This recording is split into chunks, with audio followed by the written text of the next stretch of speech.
नमस्कार, स्वागत है आप सभी का। आप देख रहे हैं यूपी विशेष। मैं हूं आपके साथ तुषार कौशिक। कानपुर में न्यूज वन इंडिया की खबर का बड़ा असर हुआ। केडीए में भ्रष्टाचार की खबर का केडीए उपाध्यक्ष ने संज्ञान लिया है और न्यूज वन इंडिया पर खबर चलने के बाद हरकत में आए केडीए उपाध्यक्ष जेई के वर्मा और प्रवर्तन प्रभारी शत शुक्ला के वायरल वीडियो का और ऑडियो का संज्ञान लिया। माफी चाहेंगे, वायरल ऑडियो का संज्ञान लिया है और ऑडियो का परीक्षण कराकर दोषी कर्मचारियों के खिलाफ कठोर कार्रवाई की जाएगी। एक केडीए वीसी की तरफ से कहा गया अवैध निर्माण की जांच कराकर बिल्डर विनोद गोयनका पर शिकंजा कसा जाएगा। आपको बता दें कि पूरे मामले को की जांच के लिए गठित की जाएगी टीम और नियम विरुद्ध निर्माण होने पर ध्वस्तीकरण की कार्रवाई होगी। तो खबर का असर हुआ, खबर का एक बड़े स्तर पर असर देखा गया। कानपुर में न्यूज वन इंडिया की खबर का बड़ा असर हुआ है। केडीए के खिलाफ एक ऑडियो वायरल हुआ था। केडीए में किस तरह से धांधलेबाजी हो रही है इसको लेकर एक ऑडियो वायरल हुआ था। न्यूज वन इंडिया ने उस खबर को प्रमुखता के साथ दिखाया था और प्रमुखता के साथ खबर दिखाने पर अब एक्शन लिया गया। खबर का असर हुआ है।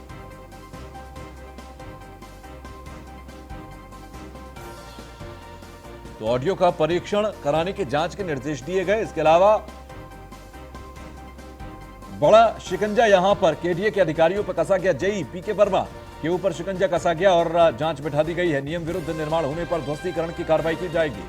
कानपुर में न्यूज वन इंडिया की खबर का बड़ा असर केडीए को लेकर। दरअसल पार्किंग को लेकर यह पूरा विवाद था। शिकायतकर्ता जेई के पास पहुंचे थे और वहां जाकर उन्होंने शिकायत भी की थी, जिसके बाद अधिकारियों की तरफ से कार्रवाई करने के बजाय सेटलमेंट करने के लिए दबाव बनाया जाने लगा।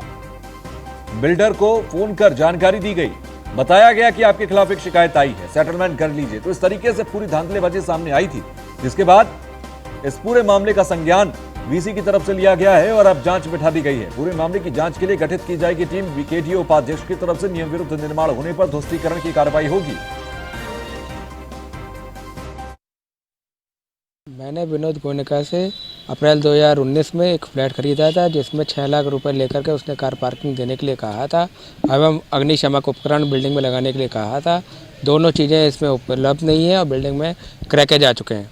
पार्किंग की जगह पर आवासीय यूनिट बना के बेच डाला है 57 लाख रुपये का और 4 तलों का निर्माण किया। 3 तल का नक्शा स्वीकृत है।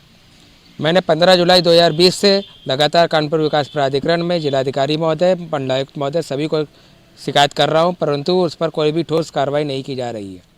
केडीए के अधिकारी जो बराबर एक समन का नोटिस उसको दिखा देते हैं और उसके अलावा कोई भी सील या ध्वस्तीकरण की कार्रवाई नहीं कर रहे हैं और मुझ पर दबाव बना रहे हैं कि बिल्डर से बैठकर सेटलमेंट कर लूँ। जोन 3 और जोन 4 के अधिकारी हैं, जिसमें प्रवर्तन अधिकारी से लेकर अवर अभियंता सभी लोग शामिल हैं।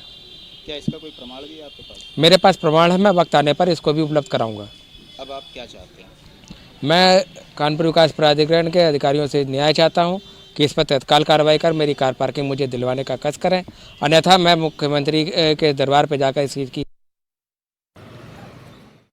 रमन गुप्ता हमारे संवाददाता फोन लाइन पर हमारे साथ जुड़ गए हैं।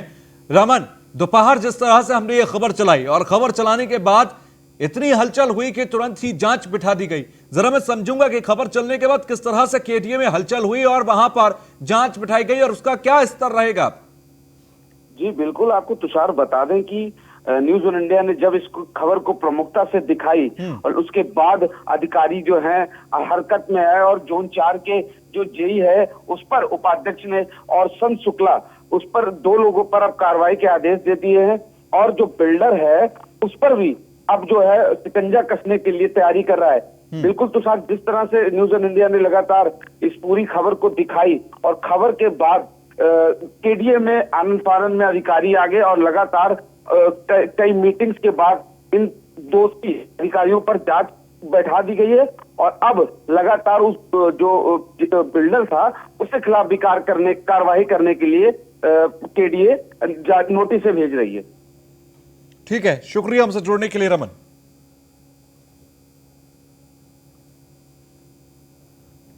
तो वहीं जौनपुर के प्रधान राजकुमार यादव की गोली मारकर हत्या कर दी गई। बाइक सवार बदमाशों ने हत्या को अंजाम दिया था। दिन दहाड़े प्रधान की हत्या से हड़कंप मचा है। गुस्साए ग्रामीणों ने शाहगंज मार्ग को जाम कर दिया। सराय ख्वाजा थाना क्षेत्र का पूरा मामला है। तो बाइक सवार बदमाशों ने हत्या को अंजाम दिया था। इस पूरे मामले में दिन दहाड़े जिस तरह से हत्या हुई उससे हड़कंप है और लगातार पुलिस प्रशासन इस पे कार्रवाई करने के लिए तैयारी कर रहा है और लगातार कार्रवाई की भी जा रही है। फिलहाल बाइक सवार बदमाशों ने हत्या को अंजाम दिया।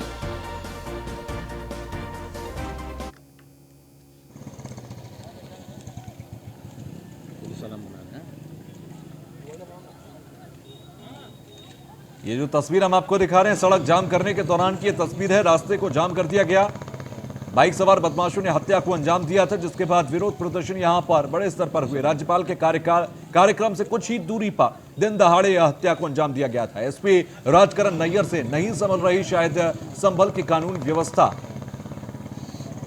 तो नहीं संभल पा रही कानून व्यवस्था, यही वजह है कि बाइक सवार बदमाशों ने हत्या को अंजाम दे दिया है। दिन दहाड़े बाइक सवार बदमाशों ने हत्या की वारदात को अंजाम दिया।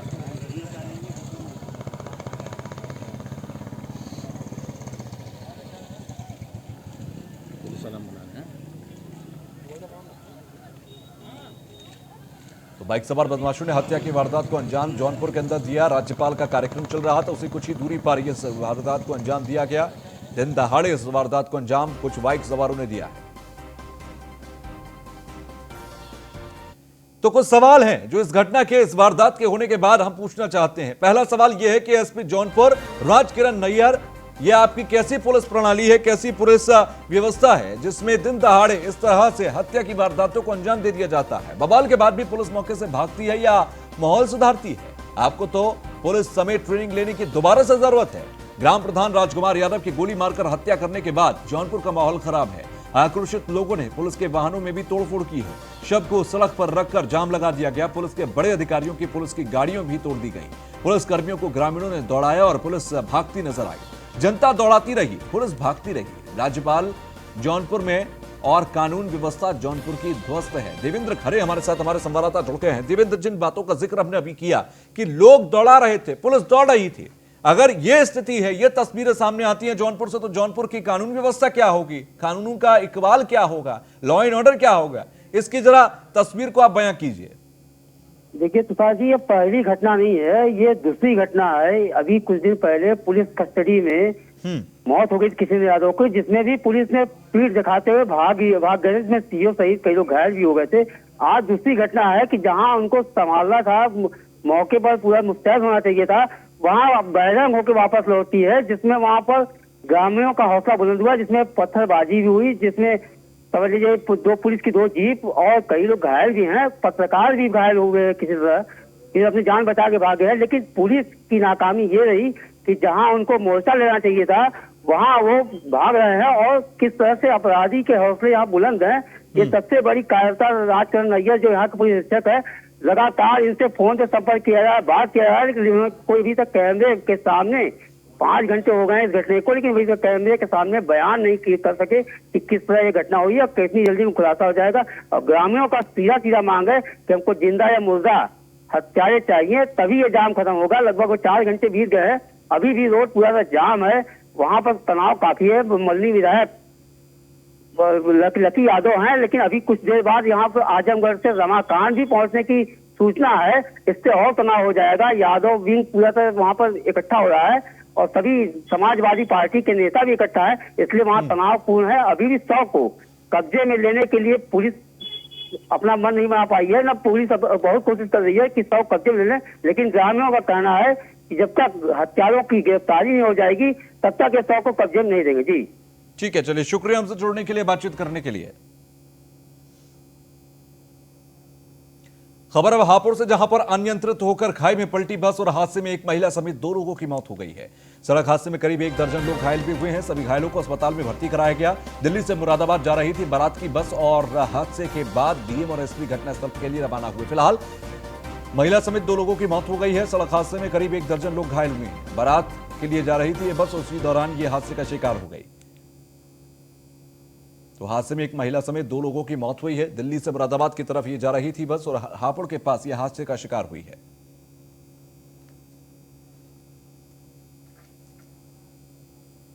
मोहम्मद ताहिर हमारे साथ, हमारे संवाददाता जुड़ गए हैं। ताहिर, सबसे पहले बस के अंदर जो मौजूद यात्री थे उनकी स्थिति क्या है, वो जानकारी दीजिए। हाँ जी, आपको बताना चाहूंगा सड़क कोतवाली की घटना है, जहां NH9 पर ये बस अनियंत्रित होकर पलट गई और इसमें एक महिला सहित 2 लोगों की मौत हुई है और 1 दर्जन लोग थे जो घायल थे, जिसमें 4 लोगों की हालत वो नाजुक बताई जा रही है, जिन्हें मेरठ के लिए रेफर किया गया है। बाकी और लोग थे, उनको छोटी मोटी चोट थी, उनको जो है फर्स्ट एड देकर घर भेज दिया गया है। जी ठीक है, शुक्रिया हमसे जुड़ने के लिए ताहिर। तो अनियंत्रित होकर खाई में पलटी थी बस। हादसे में एक महिला समेत 2 लोगों की मौत हुई है। सड़क हादसे में करीब 1 दर्जन लोग घायल भी हो गए हैं। तो सभी घायलों को अस्पताल में भर्ती भी कराया गया है। दिल्ली से मुरादाबाद की तरफ ये बस जा रही थी, बारात की बस थी। तमाम बाराती इस बस में मौजूद थे। 12 लोग लगभग घायल बताए जा रहे हैं। हादसे के बाद डीएमएसपी भी मौके पर पहुंचे।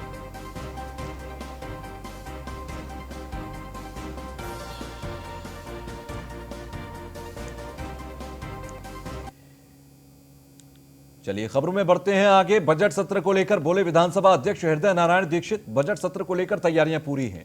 बजट सत्र को लेकर सुरक्षा पर अधिकारियों की बैठक भी हो गई है। कल कार्य मंत्रणा समिति की बैठक होगी, तो एजेंडे के अनुसार विषय तय किए जाएंगे और पक्ष और विपक्ष के लोगों के साथ बैठक करेंगे।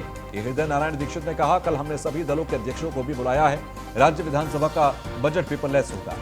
तो वित्त मंत्री सुरेश खन्ना अपने टैबलेट से भाषण देंगे। हृदय नारायण दीक्षित की तरफ से इस बात को कहा गया।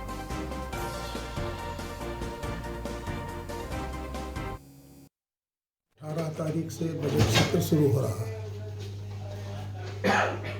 इस दृष्टि से तमाम तैयारियां पूरी कर ली गई हैं और अनेक बैठकें भी हो चुकी हैं। आज सुरक्षा समिति की बैठक थी। प्रदेश के पुलिस विभाग के, गृह विभाग के वरिष्ठ अधिकारियों ने हिस्सा लिया और सत्र के दौरान विधानसभा के आसपास शांति व्यवस्था बनाए रखने पर विचार व्यक्त हुए और एक अच्छी व्यवस्था बनाई गई। कल कार्य मंत्रणा समिति की बैठक होगी, जिसमें एजेंडा के अनुसार कार्यक्रम तय होंगे। सत्ता पक्ष और विपक्ष की सहमति से विधेयकों का लिया जाना, बजट सत्र में कैसे बोला जाएगा, कितनी देर, इस तरह की तमाम प्रैक्टिकल बातें भी हम लोग कल करेंगे। कई विधेयक हैं, बजट है, तो बड़ा सत्र है ये। तो वहीं मथुरा दौरे पर बीजेपी के राष्ट्रीय महासचिव अरुण सिंह वृंदावन पहुंचकर बिहारी जी के अरुण सिंह ने दर्शन किए। कुंभ स्थल पर साधु संतों से भी मुलाकात की है। कुछ लोग किसानों को भरगलाने का काम कर रहे हैं। अरुण सिंह ने कहा, धरना प्रदर्शन पर बैठे लोग मोदी विरोधी हैं, जल्द खत्म होगा अब धरना। प्रियंका गांधी को फसल के पौधों के बारे में जानकारी नहीं है। अरुण सिंह ने इन तमाम बातों को कहा।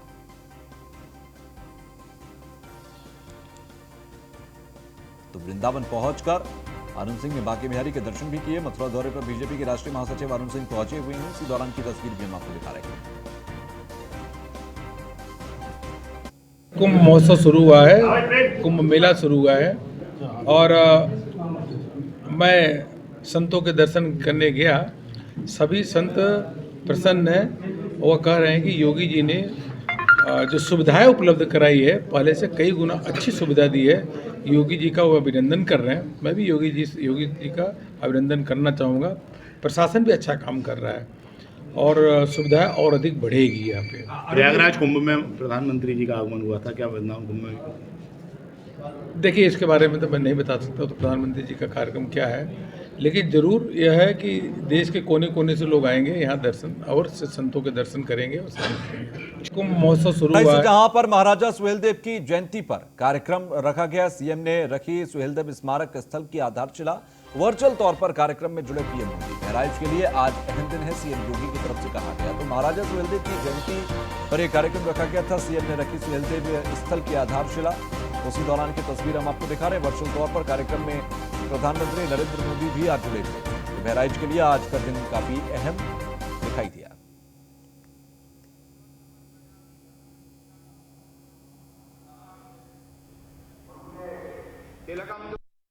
आदरणीय प्रधानमंत्री जी के द्वारा बहराइच में आज से 4 वर्ष पहले एक मेडिकल कॉलेज इस क्षेत्र की आरोग्यता के लिए दिया गया था।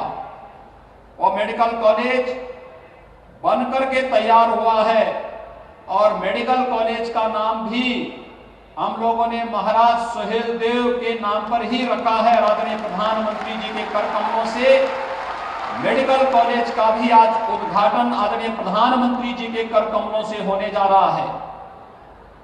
हम जब महाराज सुहेलदेव की इसका स्मरण करते हैं तो इसके साथ ही हमें महर्षि बालार्क का भी स्मरण होता है कि बर्बर विदेशी आक्रांताओं के खिलाफ इतिहास की एक ऐसी लड़ाई को लड़ा था जिनके शौर्य और पराक्रम के कारण अगले 150 वर्षों तक भारत पर किसी भी विदेशी आक्रांता के द्वारा हमला करने का दुस्साहस नहीं हुआ था। वह ऋषि महाराज यहां पर बालाक ऋषि के रूप में इस बहराइच को एक नई पहचान देने वाले महाराज बालार्क के नाम पर भी आदरणीय प्रधानमंत्री जी की प्रेरणा से यहां के जिला चिकित्सालय का नामकरण भी प्रदेश सरकार के द्वारा किया गया और उनके प्रति अपनी विनम्र श्रद्धांजलि अर्पित की गई। चौरी चौरा महोत्सव के कार्यक्रम की शताब्दी महोत्सव के कार्यक्रम के कारण हर एक शहीद स्मारक पर कार्यक्रम चल रहे हैं। एक कार्यक्रमों की जो एक नई श्रृंखला प्रारंभ हुई है, 1000 वर्ष के बाद महाराजा सुहेलदेव का स्मरण पहली बार किसी सरकार के द्वारा हुआ है। तो आदरणीय प्रधानमंत्री मोदी जी ने ही 2018 में महाराजा सुहेलदेव के नाम पर डाक टिकट को भी परिचालन में लाकर के महाराजा सुहेलदेव के प्रति भारत की श्रद्धा और सम्मान को व्यक्त करने। शाहजहांपुर में आबकारी विभाग के अफसरों की करतूत सामने आई। अफसरों ने मासूम बच्चों से फेंकवाई अवैध शराब। आबकारी अफसरों को शर्म भी नहीं आती, काम में कोताही और मासूमों पर जुल्म। डीएम इंद्र विक्रम सिंह की भी आंखों पर पट्टी बंध चुकी है क्या? ये भी एक महत्वपूर्ण सवाल है। क्या ऐसे आबकारी अफसरों पर कार्रवाई करेंगे डीएम की अनदेखी पर कोई सजा मिलेगी भी क्या? ये तस्वीर आप देखिए किस तरह से मासूम बच्चों से वहां पर अवैध शराब फेंकवाई जा रही है। आबकारी विभाग की ऐसी लापरवाही और ऐसी संवेदनहीनता, सीधे तौर पर अगर देखें तो बच्चों से यह काम करवाया जा रहा है। आबकारी अफसरों को शर्म भी नहीं आती। मासूमों पर यह जुल्म आखिर क्यों? सवाल यह है। और क्या इस जुल्म के लिए अब उनको सजा मिलेगी? डीएम साहब कोई कार्रवाई करेंगे? इस तस्वीर को आप देखिए किस तरह से सारे पुलिसकर्मी वहां पर खड़े हैं और बच्चों से, मासूम बच्चों से, जिनको समझ भी नहीं है कि ये जो वो काम कर रहे हैं ये क्या है, ये शराब या अवैध शराब आखिर क्या है। उन बच्चों से अवैध शराब को फेंकवाया जा रहा है।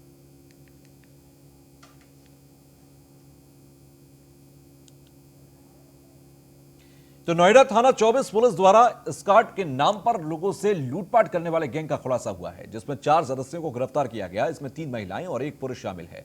उनके कब्जे से लूटे हुए रुपए, 1 कार, मोबाइल फोन और भी सामान बरामद हुआ। अलग अलग जगहों पर बुलाकर कस्टमर से लूटपाट करते थे। इन लोगों ने नोएडा में कई जगह चिन्हित कर रखी थी। तो स्कॉट के नाम पर ये लोग लूटपाट करते थे। तो लूटपाट करने वाले गैंग का खुलासा हुआ। एस्कॉर्ट्स के नाम पर ये लोग लूटपाट की वारदातों को अंजाम दिया करते थे। 3 महिलाओं समेत 1 युवक गिरफ्तार भी हुआ है।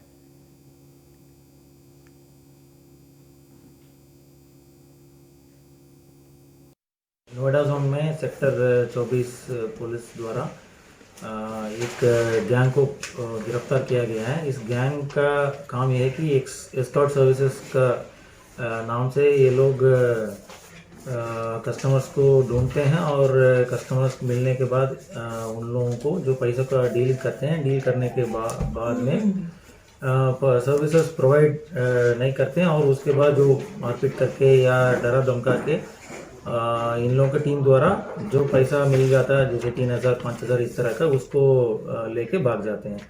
इस तरह का ये घटना नोएडा जोन में पहले 3-4 हो चुकी थी, जिसको लेके हम लोग लगातार टीम बनाकर हम लोग जो नंबर्स का एनालिसिस भी कर रहे थे और सफलता मिल गई है हमारा सेक्टर 24 पुलिस टीम को। इसमें ये कपल इन्वॉल्व है जो ऑर्गेनाइज करते हैं इस पूरा गैंग को और एस्कॉर्ट सर्विसेज का नाम से ये लोग सोशल मीडिया प्लेटफॉर्म पे अपना नंबर भी फ्लोट कर दिए थे और इस टीम में कुल 4 महिलाएं हैं।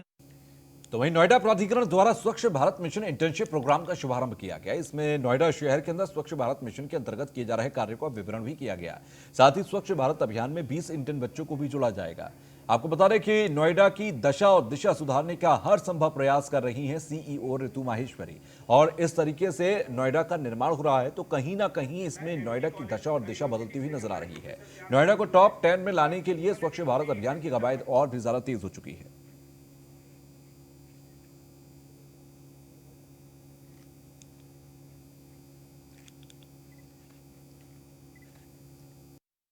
आज नोएडा अथॉरिटी द्वारा स्वच्छ भारत मिशन से जुड़े हुए 20 इंटर्न्स को एनरोल किया गया है।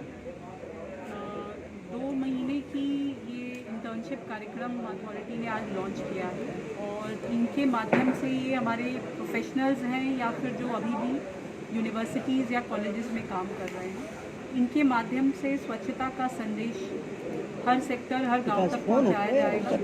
दूसरा, स्वच्छ भारत मिशन से जुड़े हुए विभिन्न काम जो हमारी एक्टिविटीज़ फील्ड में चलती हैं, हमारे जो विभिन्न प्रोजेक्ट्स यहाँ फील्ड में चल रहे हैं, उन पे हमें इंडिपेंडेंट एक सोर्स ऑफ फीडबैक भी मिलेगा। दूसरा, हमारा integrated command and control centre चलता है तो उसमें क्या गैप्स हैं, आईटी इंटरवेंशन को कैसे। खबर मथुरा से, जहां पर संदिग्ध हालत में किशोरी का शव मिला है। सूचना पर पहुंची स्थानीय पुलिस शव कब्जे में लेकर जांच में जुटी है। पुलिस छाता थाना क्षेत्र के बिलौटी गांव की पूरी घटना बताई जा रही है। संदिग्ध हालत में शव मिला, सूचना पर पहुंची स्थानीय पुलिस। मथुरा का ये पूरा मामला बताया जा रहा है, जहां पर शव को कब्जे में लेकर जांच में जुटी है पुलिस। छाता थाना क्षेत्र के बिलौटी गांव की पूरी घटना बताई जा रही है।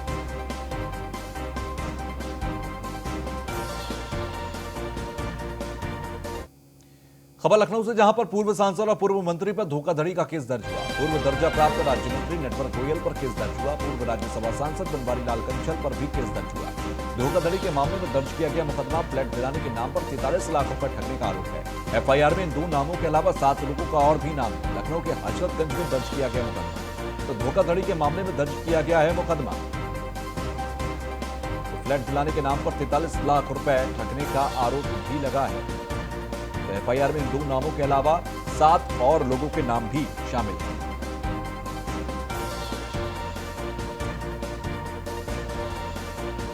तो पूर्व सांसद और पूर्व मंत्री पर धोखाधड़ी का केस दर्ज हुआ लखनऊ में। पूर्व दर्जा प्राप्त राज्य मंत्री नटवर गोयल पर यह केस दर्ज हुआ है। धोखाधड़ी का केस दर्ज किया गया। पूर्व राज्यसभा सांसद बनवारी लाल कंचल पर भी केस दर्ज किया गया है।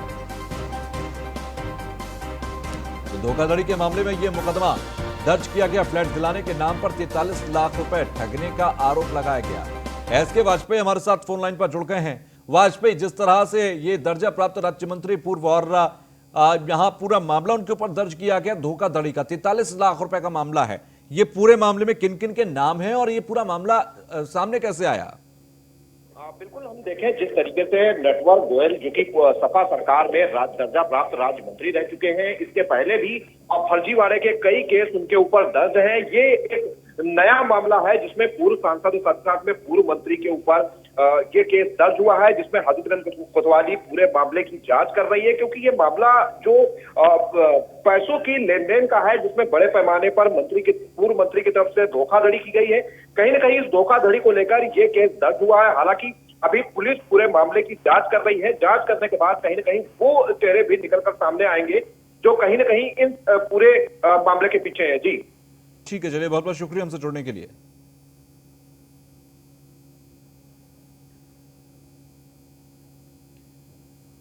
तो यूपी विशेष में बस इतना ही। आगे भी खबरों का सिलसिला जारी रहेगा। देखते रहिए न्यूज़ 1 इंडिया।